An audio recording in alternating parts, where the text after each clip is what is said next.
Today's readings are full of mistrust, weariness, and regret. Pharaoh regrets that he let the Israelites go. Not because he liked the Israelites, but he lost free labor. All of a sudden, who's going to build the pyramids? Who's going to build our homes? Who's going to cook our food? Who's going to clean our houses? They're all gone. Our slaves are gone, so he wants to get them back.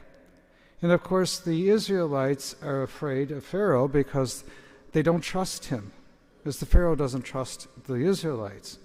Of course, there's good reason why the Israelites didn't trust Pharaoh, because they knew what kind of man he was, that he could be up to anything.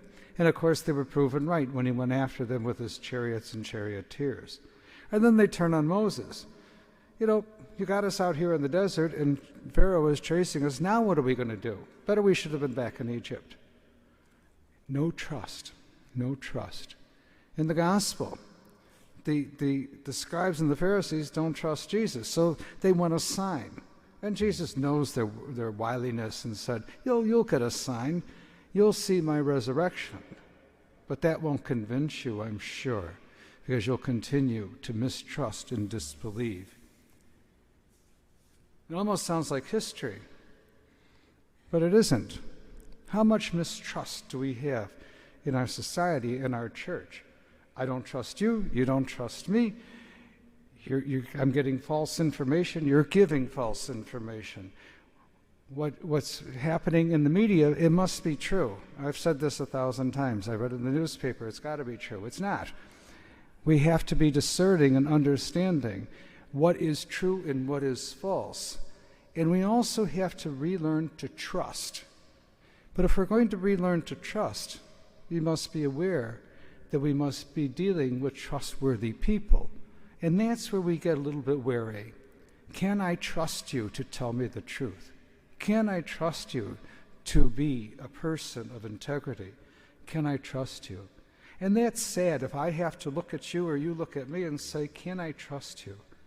Shouldn't the assumption be that I do trust you unless you or I do something to prove that mistrust? It goes all the way back to Pharaoh and the Israelites, but it goes way back to the Garden of Eden, Adam and Eve not trusting in God's love and mercy. Let's pray that people learn to trust again. Let's pray that people learn to tell the truth and not spread false information. Let's pray that we will get along as brothers and sisters in the Lord and not looking for things that are not there and not accusing people of things that are not right. Thank you for joining us for the celebration of the Mass today. It's a blessing that you are with us. Every broadcast of this liturgy goes out to hundreds of people and hundreds of people all over the world. It's been an enormous blessing. If you'd like to support this virtual ministry of OLPH, please go to our website. You can support this ministry by going to Give Central so that we can continue to broadcast the liturgy each and every week. Thank you for your support. Most of all, thank you for joining us today. God bless you. Greetings from OLPH.